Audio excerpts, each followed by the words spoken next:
In this short video, I will highlight the beautiful sites within Egypt. In subsequent videos, I will have detailed views on particular sites. This image has the Sphinx and the Chephren pyramid, which still has some of the limestone on the top. Here, Kathy is in front of the Chephren pyramid. Notice the size of the blocks and how straight the edge is as it goes up to the peak. On the second image, you have Kathy and Gary, where the Chephren pyramid close by and the Cheops pyramid in the background.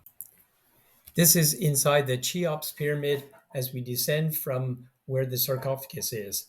It is a long hike, it is steep and very difficult when you have people going both up and down at the same time on very narrow steps. If you take a look at the second person, their head is bent to try and climb the steep steps. At times, you are going through channels that are less than 3 feet height. This sarcophagus from the Grand Egyptian Museum has an interesting point. If you take a look at the right hand, it's holding a black item. It looks like an old version of a cell phone.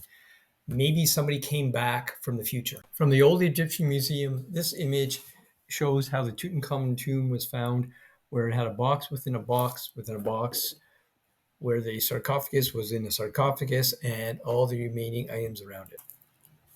Here, Gary is at the entrance to the Karnak temple. The subsequent images are within the Karnak temple complex. Note the one that has the color artwork on the top of the column. That is several thousand years old. Imagine if you were in this temple when it was fully intact. It would be something spectacular. Leaving the Karnak temple, we go south towards the Luxor temple.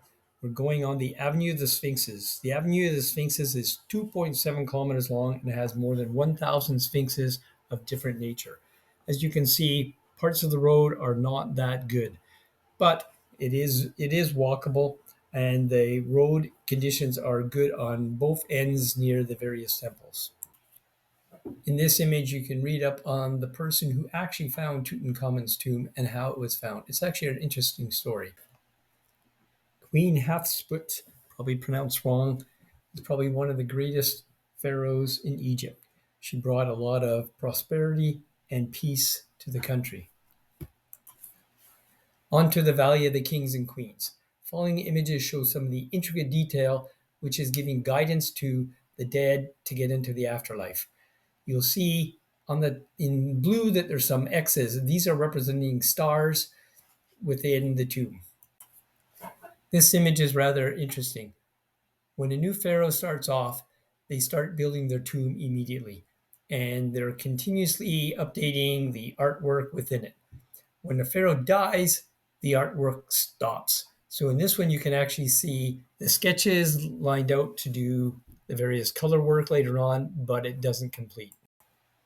This is a view of the Seti I tomb. The Seti I tomb is by far the most impressive tomb of all the tombs that I saw in the Valley of the Queens and the Valley of the Kings. We will then go to a video that will show you some of the most spectacular images that are within that tomb. You all, this is the crocodile you saw on the sign. It is right there.